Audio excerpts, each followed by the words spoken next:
¿Qué tal amigos? Nuevamente les habla su amigo y hermano en Cristo, Antonio García Hernández, en su canal Estudiando el Verbo. Bienvenidos a la escuela más grande del mundo, a la Escuela de Cristo. Bienvenidos todos ustedes a repaso de la lección de Escuela Sabática para Adultos. Esta es la lección número 9, titulada Herederos de las Promesas, cautivos de la esperanza. Estamos estudiando ya el cuarto trimestre del año 2025. Y esta lección es para el 29 de noviembre. Y antes de ir al punto central de la lección, quiero invitarles para que tengamos una palabra de oración. ¿Me acompañan? Bendito sea nuestro Padre que estás en los cielos. Santo y glorificado sea tu nombre, oh Señor. Porque, oh Padre, tú mereces toda la suprema alabanza y gloria. Porque ciertas son tus obras, rectos son tus caminos, y justos son tus juicios, oh Padre eterno. Abba, Padre, queremos rogarte, oh Señor, suplicarte, que perdones nuestros pecados en esta hora, que nos limpies, oh Padre, de toda maldad, que purifiques nuestros labios y nuestra boca, que nos limpies de todas nuestras enfermedades, de todos nuestros dolores, y que puedas, Señor, en esta hora bendecirnos. Quita todo ruido de nuestra mente, de nuestro corazón en esta hora. Habilítanos con poder, que tu Espíritu Santo, oh Señor, nos guíe en esta hora y que tu palabra sea para nosotros toda fuente inagotable de la verdad, Señor. Gracias, Padre eterno, porque en Cristo Jesús te rogamos, te suplicamos todo humildemente. Amén, amén. Herederos de las promesas, cautivos de la esperanza. Y quiero invitarles para que vayamos al punto central de esta lección, que se encuentra en el libro de Zacarías, del profeta Zacarías, capítulo 9, versículo 12. Zacarías 9:12. ¿Qué dice la palabra de Dios?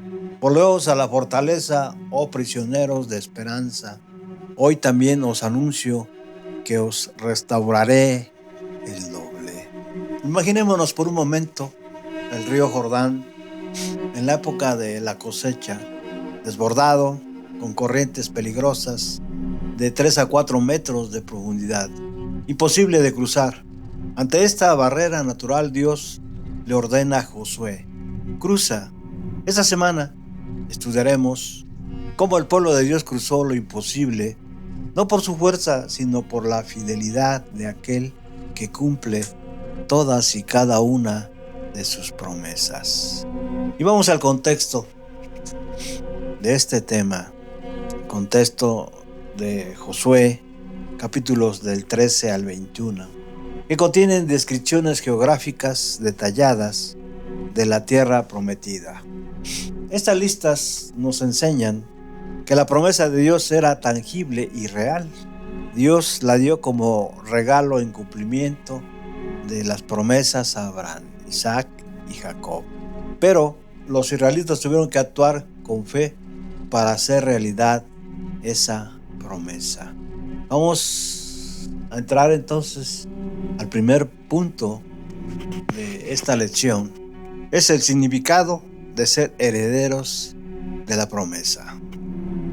Del Edén a Canaán hay una promesa perdida, pero también hay una promesa restaurada. Y la base bíblica la podemos encontrar en Génesis 2, versículo 15, Génesis 3, versículos del 7 al 24, y Josué, capítulo 1, versículos del 3 al 4. En el principio Dios colocó a Adán y Eva en el perfecto jardín del Edén. Cuando rompieron su relación con Dios, perdieron el territorio que Él les había dado.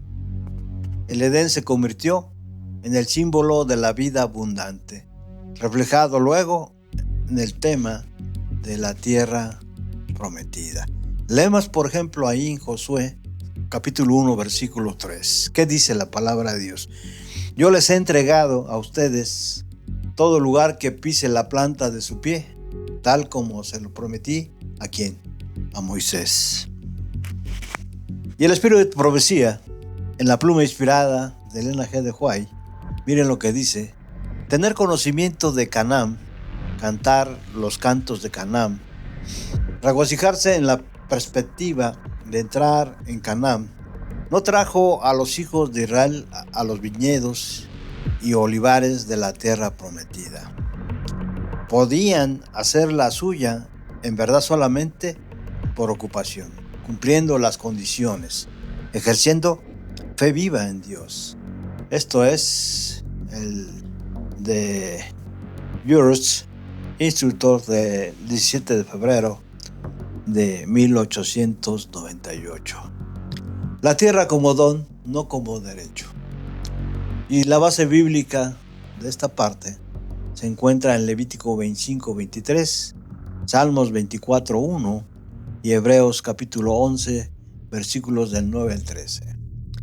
Israel recibió la tierra de Dios como un regalo, no como un derecho inalienable, como declara el Salmos 24:1, donde dice: del Señor es la tierra y todo cuanto hay en ella. Vamos a abrir la palabra de Dios. Salmos 24:1. ¿Qué dice la palabra de Dios? La versión Reina Valera 60 dice: de Jehová es la tierra y su plenitud, el mundo y los que habitan en él habitan. Como parte de o el comentario de este Salmo 24, es uno de los himnos compuestos para celebrar la fundación de Jerusalén como la ciudad del gran rey. Parece tener su marco histórico en los acontecimientos narrados en 2 de Samuel capítulo 6 y 1 de Crónicas 15. Después que David tomó la fortaleza jebusea de Sión, en 2 de Samuel capítulo 5, versículos del 6 al 10, decidió trasladar el arca de su sede transitoria en casa de Obed Edom en Kiriat Jearim hasta el lugar que le había preparado en Jerusalén. Bien, vamos a una aplicación de esta parte: la tierra como don, no como derecho. Vivir como extranjeros y peregrinos significa mirar hacia la ciudad cuyo arquitecto y constructor es Dios mismo. Hebreos 11:10. Vamos rápidamente a Hebreos 11:10. Hebreos 11:10. Es el capítulo donde están todos los héroes de la fe. Miren lo que dice: porque esperaba la ciudad que tiene fundamentos, cuyo arquitecto y constructor es Dios. ¿De quién está hablando aquí? Está hablando de Isaac y Jacob, ¿verdad? El contexto del versículo dice: por la fe habitó como extranjero en la tierra prometida, como en tierra ajena, morando en tiendas con Isaac y Jacob. ¿De quién está hablando? De Abraham, ¿verdad? De Abraham, coherederos de la misma promesa, porque esperaba a la ciudad que tiene fundamentos, cuyo arquitecto y constructor es Dios. Y esto debe quedar grabado en nuestra mente, que todo lo que vemos ha sido construido y creado por Dios. Gracia y responsabilidad humana, ¿verdad? ¿Habían oído esto? Gracia y responsabilidad humana. Esto significa que a pesar de que Dios, por su gracia, nos bendice, para que las promesas se cumplan, hay una responsabilidad también humana. Y la base bíblica se encuentra en Efesios 2, del 8 al 9, y Filipenses capítulo 2, versículo 12, y Hebreos 12, 28. Similar a cómo Israel recibió la tierra como regalo, no podemos ganar la salvación. Efesios capítulo 2, versículos del 8 al 9. Vamos rápidamente, Efesios 2, versículos del 8 al 9. Efesios 2, versículos del 8 al 9. ¿Qué dice? Porque por gracia sois salvos por medio de la fe, y esto no de vosotros, pues es un don de Dios, no por obras, para que nadie ¿qué? Se gloríe o se jacte. Así que todo lo que Dios nos da, la vida eterna, la salvación, es por su gracia y no por lo que nosotros hagamos. Es un regalo de Dios. No podemos ganar nosotros por nuestras obras de salvación. Sin embargo, así como Israel tuvo responsabilidades al vivir en la tierra, nosotros pasamos por la santificación en obediencia amorosa como ciudadanos del reino de Dios. Esa es nuestra tarea, crecer en santificación, día con día, teniendo comunión con Cristo las 24 horas del día, los 7 días de la semana. Hay una cita del Espíritu Profecía, de la pluma inspirada de Elena G. de White, que se encuentra ahí en El Deseado de todas las gentes, página 324. Miren lo que dice. Cuando el alma se entrega a Cristo, un nuevo poder toma posesión del nuevo corazón. ¿Cómo? Cuando el alma se entrega a Cristo, un nuevo poder toma posesión del nuevo corazón. El alma que se entrega a Cristo se convierte en su propia fortaleza. Se entrega en su propia fortaleza. Vamos al punto número 2. Cautivos de la esperanza, viviendo con confianza inquebrantable. Concepto bíblico de presos de esperanza. Base bíblica se encuentra en Zacarías capítulo 9, versículo 12 y Jeremías 29, 11. Si consideramos el contexto histórico, Zacarías escribió al remanente que regresaba del cautiverio babilónico. Solo 50,000 de muchos miles hicieron el peligroso viaje de regreso y enfrentaban una ciudad devastada, muros rotos, enemigos amargos. Y teológicamente la definición de cautivos de esperanza, viviendo con confianza inquebrantable, o presos de esperanza, describe a personas que no se rendirán, ¿verdad? Presos de esperanza. Usted y yo somos presos de esperanza, pero para que esto se cumpla, debemos ser personas o cristianos que no nos rendiremos. La esperanza es parte de nuestra vida misma. No somos prisioneros con esperanza, sino prisioneros de esperanza, cautivos de esperanza misma, incapaces de escapar del alcance de Dios, de Cristo. Ahora, la fortaleza, o en quién nos fortalecemos, el apóstol Pablo, parece que es Filipenses 4:16. Vamos a ver si es cierto. Filipenses 4:16. Más bien es 3:16. Vamos a ver. Ahorita vemos la cita. Sin embargo, es todo lo puedo que me fortalece. Todo lo puedo ¿en qué? En Cristo que me fortalece. Cristo es nuestra fortaleza, ¿verdad? Algunas citas que apoyan esto es Salmos 46, 1, 2. Dios es nuestro refugio y fortaleza. Miqueas 4:8. Torres del rebaño, fortaleza de la hija de Sión. Nahum 1:7. Jehová es bueno, fortaleza en el día de la angustia. Vamos a ver rápidamente.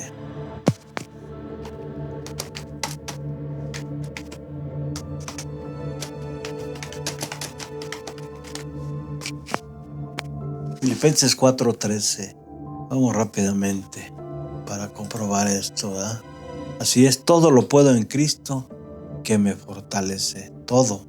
Literalmente en Él, en aquel, ¿verdad? En Cristo es quien me fortalece. Sin embargo, el sentido de Pablo es claro, ¿verdad? Pablo reconocía a Cristo como la fuente de todo su poder. Por lo tanto, no hay aquí vestigio alguno de jactancia. Todo lo que necesitaba hacerse podía ser hecho mediante la fuerza dada por Cristo. Cuando se siguen finalmente las órdenes divinas, el Señor se hace responsable del éxito de la obra que el cristiano haya comprendido. En Cristo hay fortaleza para cumplir el deber, para poder resistir la tentación, fortaleza para soportar la aflicción, paciencia para sufrir sin quejarse. En Él hay gracia para el crecimiento diario, valor para librar muchas batallas, energía para rendir un servicio consagrado. Elena G. de White hace un comentario acerca sobre prisioneros de esperanza. Cristo se convirtió en el sacrificio sin pecado por una raza culpable, haciendo a los hombres prisioneros de esperanza, de modo que mediante el arrepentimiento hacia Dios pudieran ser traídos de vuelta a la lealtad a Dios y a la obediencia de su santa ley.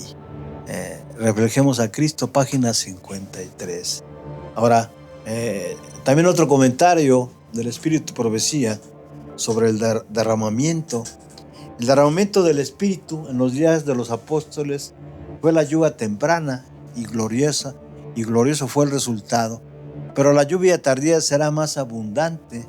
¿Cuál es la promesa para los que viven en estos días? Volveos a la fortaleza, es decir, volveos a Cristo, oh prisioneros de esperanza. Servicio Cristiano, página 251. La esperanza en el tiempo del fin. La base bíblica se encuentra en Hebreos capítulo 6, versículos 17 y 18, y en el Evangelio de Juan capítulo 14, versículos del 1 al 3, donde Cristo dice: no se turbe vuestro corazón. ¿Creéis en Dios? Creed también en mí. En la casa de mi Padre muchas moradas hay. Si así no fuera, yo os lo hubiera dicho. Voy pues a preparar lugar para vosotros. Y si me fuere y os prepararé el lugar, vendré otra vez y os tomaré a mí mismo, para que donde yo estoy, vosotros también estéis, dice nuestro Salvador. Igualmente en Apocalipsis 21, versículos del 1 al 3. Las dos cosas inmutables, Hebreos 6, del 17 al 18. La promesa de Dios y el juramento de Dios. En la promesa de Dios, su palabra declarando su voluntad, y en el juramento de Dios todo lo ha jurado por sí mismo. Estas son inmutables porque Dios no puede mentir. Vamos a Números 23, 19. Leemos Números 23, 19.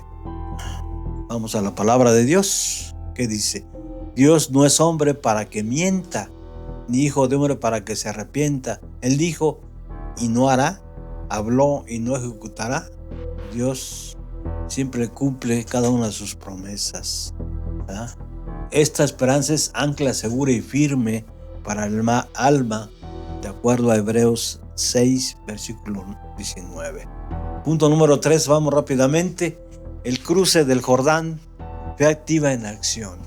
El milagro del cruce. Base bíblica se encuentra en Josué capítulo 3 y 4 y Primera de Corintios capítulo 10, versículo 11. Vamos rápidamente a ver qué dice el apóstol Pablo. Primera de Corintios capítulo 10, versículo 11. Y estas cosas les acontecieron, dice el apóstol Pablo, como ejemplo, y están escritas para amonestarnos a nosotros, a quienes han alcanzado los fines de los siglos. ¿A quienes han alcanzado los fines de los siglos? A nosotros, sin duda. Esto no significa que los israelitas pasaron por sus muchas y variadas vicisitudes con el fin de solo proporcionar ejemplos a los cristianos, sino que sus tristes experiencias sirven simplemente como un ejemplo adecuado para impresionar a la iglesia con la importancia de evitar las faltas que ellos cometieron. Para amonestar a todos los cristianos de todos los siglos que no confíen en su propia fortaleza o su sabiduría. La necedad de los israelitas al desobedecer a Dios los hizo morir en el desierto, y posteriormente en su historia hizo que fueran llevados cautivos a Babilonia. Elena G. de White describe la escena. Dice: al dejar su campamento en los bosques de acacias de Sitín, la hueste descendió a las fronteras del Jordán. Todos sabían que sin ayuda divina no podían esperar hacer el cruce. En esta época del año el Jordán se desbordaba sus riberas, haciendo imposible cruzar en los vados usuales. Dios quiso que el cruce de Israel sobre el Jordán fuera milagroso. Patriarcas y Profetas, página 483. Requisitos para el milagro. Leemos en Josué 3:5. Josué dijo al pueblo: santificaos, porque mañana Jehová hará maravillas entre vosotros. Hay 3 elementos esenciales para que se cumplan los milagros que podemos ver de parte de Dios. La santificación.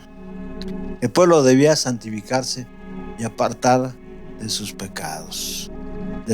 Debemos también tener fe activa. Los sacerdotes debían entrar en el agua antes que se abriera. Número 3, seguir el arca. El pueblo debía mantener distancia para ver claramente la presencia de Dios. Tipología del cruce del Jordán. 2 cruces de aguas, uno en el Mar Rojo y en el Jordán. En el Mar Rojo es tipo del bautismo en el agua y significa liberación del pecado en Egipto. Y en el Jordán es un tipo de bautismo del Espíritu o entrada a la vida cristiana victoriosa. Hay elementos tipológicos clave. El arca liderando es igual a la presencia de Dios y yendo delante de nosotros. Los pies de los sacerdotes en el agua es igual a la fe que da el paso antes de ver los resultados, y el cruce en la tierra seca es igual a la liberación completa por el poder de Dios. Piedras conmemorativas, la importancia de recordar. Base bíblica, ya lo hemos visto, Josué capítulo 4 y versículos del 1 al 9 y versículos del 19 al 24. ¿Cuál es el propósito de las piedras? Número 1, provocar preguntas entre generaciones. ¿Qué significan estas piedras? Número 2, combatir el olvido espiritual. Número 3, fortalecer la fe para desafíos futuros. Número 4, crear oportunidades de testimonio. Vamos al punto número 4, promesas divinas y obediencia humana. La tensión entre gracia y responsabilidad. Sin duda, queremos que Dios se manifieste por su gracia y misericordia delante de nosotros como pueblo. Pero sin duda hay una tensión entre esto y nuestra responsabilidad. La tensión entre la gracia y la responsabilidad. Y hay un principio teológico clave aquí. ¿eh? La salvación es toda de gracia, no de obras. Ya leímos ahí lo que dice el apóstol Pablo acerca de la salvación. Somos salvos por gracia, para que nadie se jacte o gloríe. La obediencia es fruto de la salvación, no la causa. Algunas promesas son condicionales, otras incondicionales. Mandamientos como promesas. El pastor Ted N.C. Wilson compartió el concepto siguiente. ¿Qué tal si la ley de Dios son 10 promesas para una vida mejor en lugar de solo normas? Aquí quizás la pregunta sería, ¿qué es para ti la ley de Dios? ¿Promesas o normas, prohibiciones? ¿verdad? El apóstol Juan, ahí en primera de Juan 5, versículos del 2 al 5, miren lo que dice: sus mandamientos no son gravosos. Esta es la victoria que ha vencido al mundo, nuestra fe. El jubileo, el corazón del Dios revelado. En el año del jubileo, cada 50 años, aseguraba que la tierra nunca pudiera venderse permanentemente y que las personas nunca se convirtieran en privadas de derechos de manera indefinida. Revelación del carácter de Dios. La legislación de asignación de tierras revela el corazón de Dios. Él quiere que sus hijos sean generosos con los menos afortunados. Vamos al último punto de este repaso de lección, la lección número 9. Aplicación para el remanente adventista. La misión del remanente. Base bíblica, Apocalipsis 12:17. ¿verdad? Ya lo conocemos de memoria, esta cita, ¿verdad? donde el dragón puede hacer guerra contra el remanente, ¿sí? Los que guardan los mandamientos y tienen el testimonio de Jesucristo. Ahora sí, vamos a recordar nuevamente las características del remanente. Apocalipsis 2:7 y Apocalipsis 14 del 6 al 12, donde podemos ver el mensaje de los 3 ángeles. Características del remanente. Entonces, guarda los mandamientos de Dios y tienen el testimonio de Jesucristo. Número 2, tiene la fe de Jesús. Número 3, proclama el mensaje de esperanza al mundo y anuncia la hora del juicio. Estas dos últimas partes tienen que ver con el mensaje de los 3 ángeles. Ahí en el versículos 6 y 7, la hora de su juicio ha llegado. Temed a Dios y dale gloria, porque la hora de su juicio ha llegado. Y Elena G. de White, en Testimonios para la Iglesia, tomo 8, páginas 11 y 12. Miren lo que dice: vuelvan al Señor, ustedes prisioneros de esperanza. Busquen la fuerza de Dios, el Dios vivo. Muestren una fe inquebrantable y humilde en su poder y su disposición para salvar. El mensaje de los 3 ángeles como mensaje de esperanza. El primer mensaje tiene que ver con compartir el evangelio eterno con prisioneros de la desesperación. El segundo ángel, llamar a la gente fuera de Babilonia a la fortaleza de Cristo. Y el tercer mensaje es un mensaje de advertencia entregado con esperanza. Conclusión, estimados amigos y hermanos, amigos en Cristo, hay 6 puntos claves en este repaso de lección en los que podemos encontrar, ¿sí? Un resumen de lo que hemos estudiado en esta hora. Número 1, somos herederos de las promesas que las de Israel, promesas cumplidas en Cristo. Somos herederos de promesas mejores que las de Israel, promesas cumplidas en Cristo. Número 2, somos prisioneros de esperanza, cautivos de una confianza inquebrantable en la fidelidad de Dios. Número 3, debemos cruzar nuestros Jordanes, ejercer fe activa antes de ver resultados. Necesitamos crear piedras conmemorativas, recordar y compartir la fidelidad de Dios. Número 5, vivimos en obediencia amorosa, no para ser salvos, sino porque somos salvos. Número 6, tenemos una misión urgente: compartir esperanza con el mundo que perece. Leemos ahí en Josué 23, versículo 14. He aquí yo estoy para entrar hoy por el camino de toda la tierra. Reconoced pues con todo vuestro corazón y con toda vuestra alma que no ha faltado una palabra de todas las buenas palabras que Jehová vuestro Dios había dicho de vosotros. Vamos a la aplicación práctica para la vida diaria. Desafíos para esta semana. Selecciona una promesa bíblica que se aplique a tu situación actual. Escríbela y memorízala. Reclámala diariamente en oración. Número 2. Crea tu propia piedra conmemorativa. Identifica un momento específico cuando Dios respondió tu oración. Escribe la historia. Compártela con tu familia o grupo pequeño. Número 3. Identifica tu río Jordán. ¿Qué situación imposible enfrentas? ¿Qué paso de fe te está pidiendo Dios que des? Da ese paso esta semana, confiando en que Dios abrirá el camino. Número 4, comparte esperanza con alguien. Identifica a una persona que necesita esperanza, comparte tu testimonio de cómo Dios te ha guardado como prisionero de esperanza.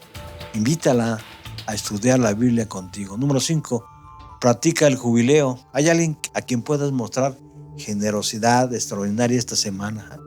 ¿Cómo puedes reflejar el corazón de justicia y misericordia de Dios? Ahora, hay algunas preguntas para grupos pequeños. Número 1, ¿cuál es la diferencia entre simplemente esperar algo o ser prisionero de esperanza? Número 2, ¿qué piedras conmemorativas tiene tu familia que testifican de la fidelidad de Dios? ¿Cómo podemos, como iglesia local, ser más efectivos en compartir esperanza con nuestra comunidad?